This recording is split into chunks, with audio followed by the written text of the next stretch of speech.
Stars lose Game 6, and for the second series in a row, Seattle is set for a Game 7, 7 o'clock puck drop tonight on ESPN. And the man who will have the call is Bob Wischusen from ESPN, joining us. Also, play-by-play voice for the New York Jets. So he's got some drama there. Excitement there, huh? And excitement in his life. We had on Butchergross last week. He was phenomenal. So, Bob, good morning. Thanks for joining us here in DFW. I've been on the road. What happened with the Jets? There's drama? Were you rooting for? We're selfish, right? We just want storylines. We want entertainment. I'm guessing you were rooting for that quarterback to join you, no? Nah, we've had so much success. Why would I want Aaron Rodgers? Why mess with a good thing? He could be done. He could be done, Bob. I don't know. He could be done. Well, we'll see. You know what? It's funny. I mean, I know we'll talk hockey, but I did speak to a couple of people in the building this past week. I haven't been there, of course. I've been on the road nonstop doing this.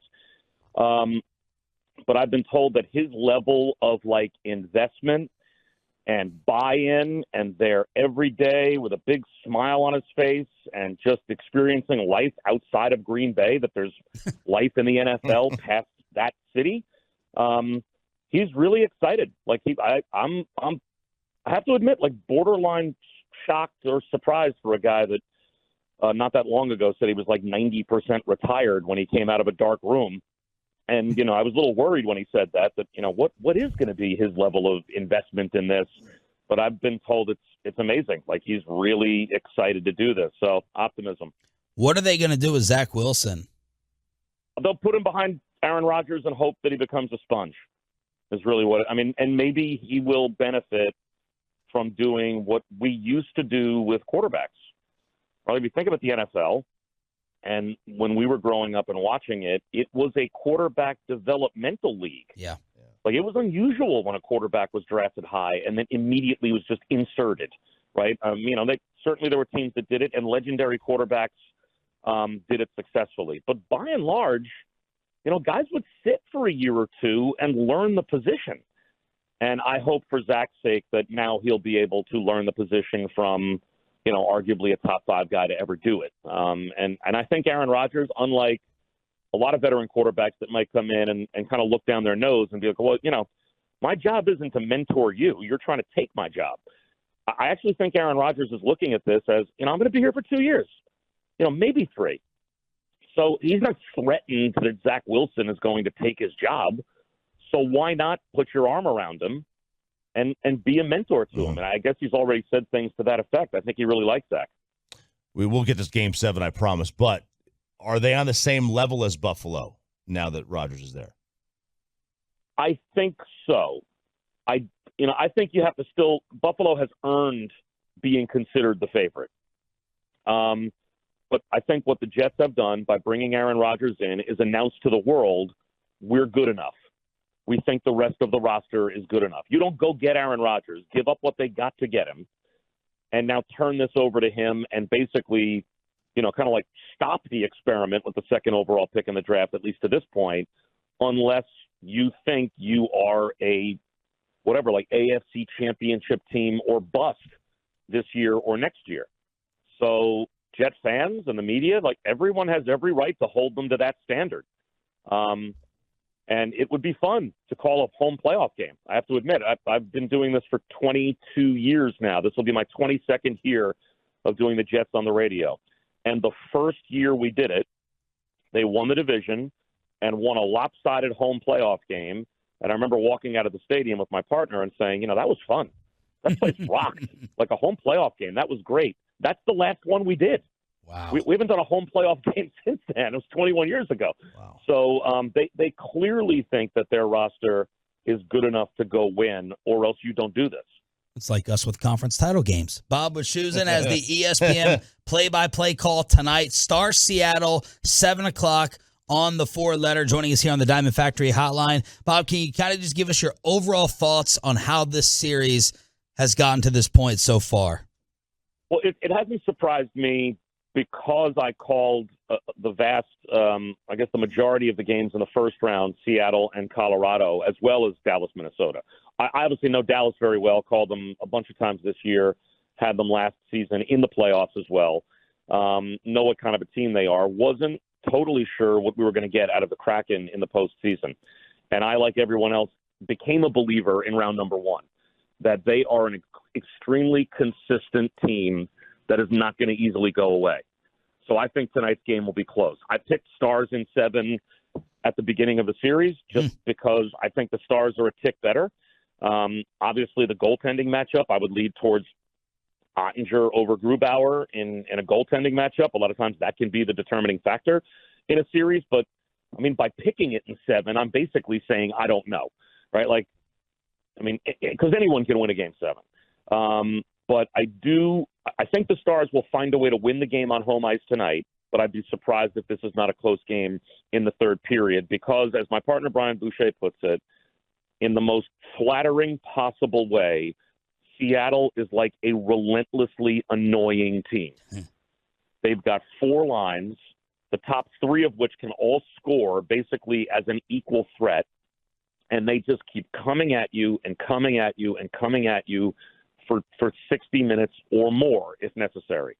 And if we didn't learn that already against the defending Stanley Cup champions in the first round, we certainly are learning that again in this round against a team that led their division for like 150 of 160 days or whatever it was for Dallas. So, I'll lean on Oettinger. His bounce back numbers off of a loss are incredible. The Stars being home, I think being home definitely helped Seattle in Game 6. I think it will definitely help Dallas tonight. But, hockey's more like baseball. It's less predictable than football and basketball. There can be a bounce of the puck or, a deflection off of a stick or a key power play that flips the momentum in a game. There's more uncertainty in hockey games than there are in some of the other sports that we watch, and that's why it's really hard to say with confidence I like my pick tonight, but I do think Dallas will find a way to win. By the way, real quick, I love that you just broke this play-by-play code of making a prediction. I don't remember in 12 years any other play-by-play guy doing that. Well, and if you knew my record in terms of what my predictions have been in the past, the Stars fans right now be gripping their steering wheel and shaking their head going, God, why did he pick us? I mean, I am, for 20 years I've been doing Jet games. So, like, I don't carry a lot of success along with me.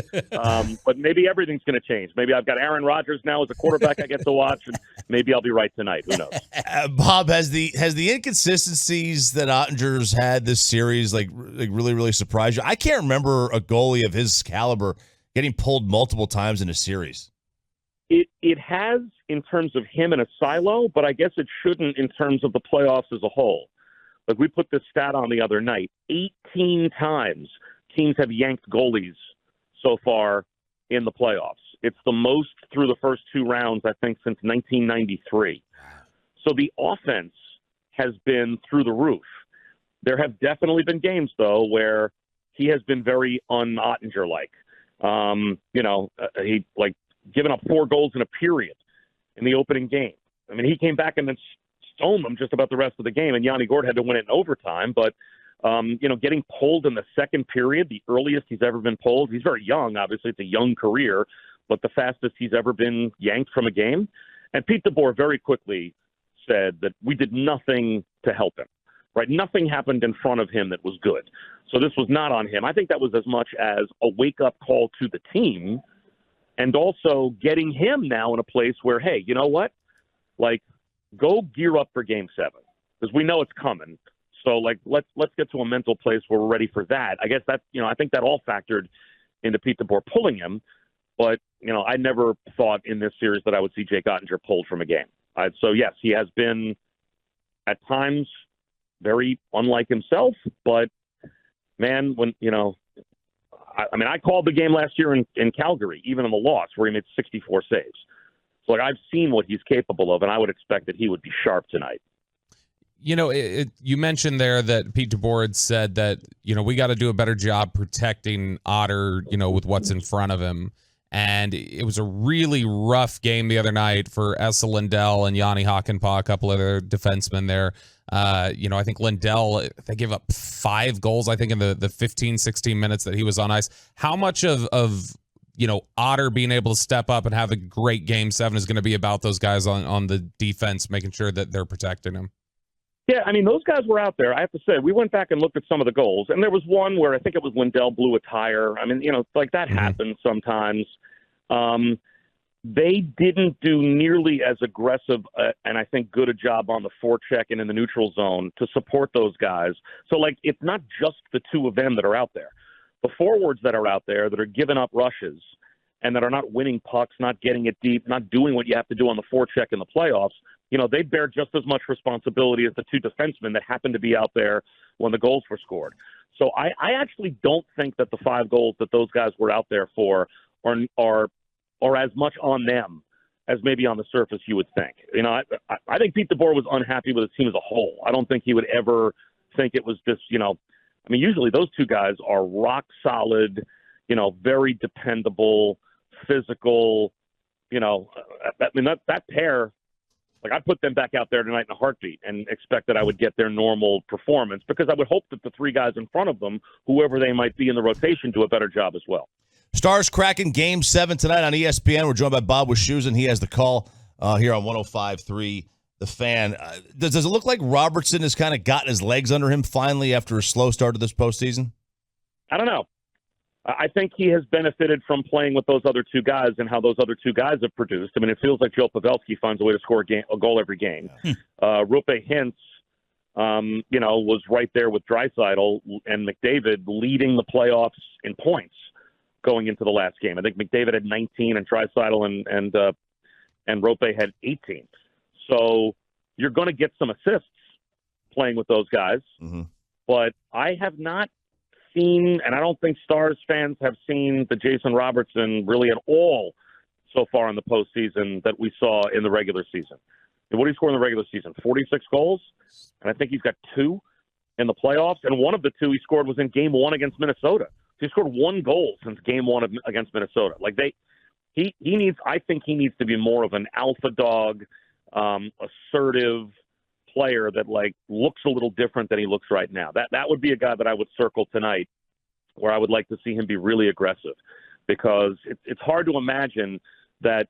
I mean, they may get past tonight's game, but it's hard to imagine they're going to make potentially a Stanley Cup run without at some point a 45-plus goal scorer looking like he looked like during the regular season, and he has not looked like that yet.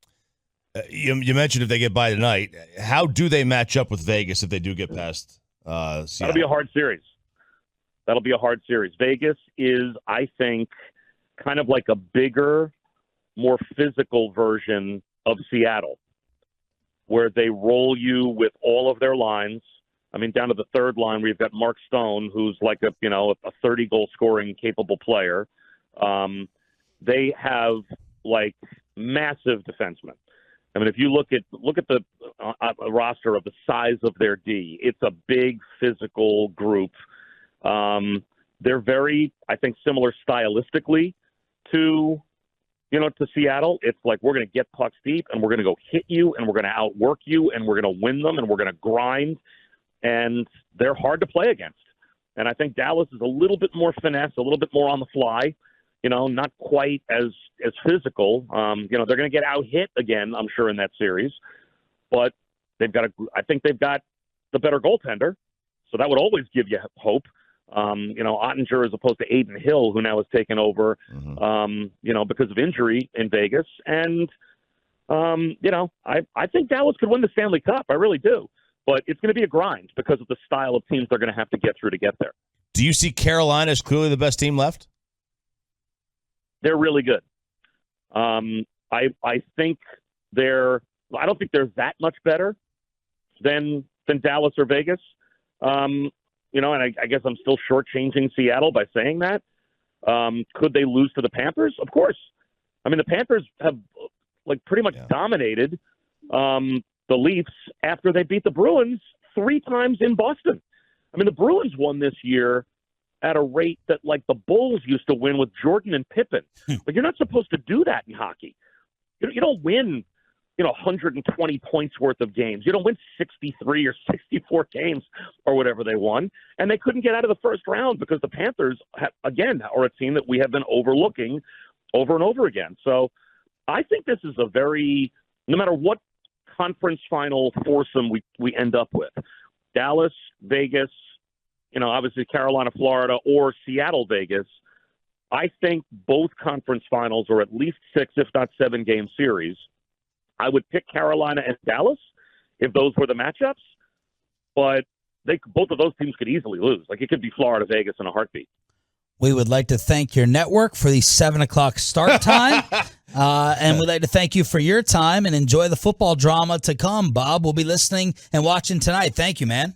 We do what we can to try and please the fans, as you know. And look, if you guys would like to, as a Central Time Zone team, just pick up and come east and join the Eastern Conference, you'd get 6 o'clock start times left and right. Yeah. You'd love it. Yeah, we would too. Yeah, we would love it. We would too, with the 4 a.m. wake up. Thank you, Bob. All right, guys, take care.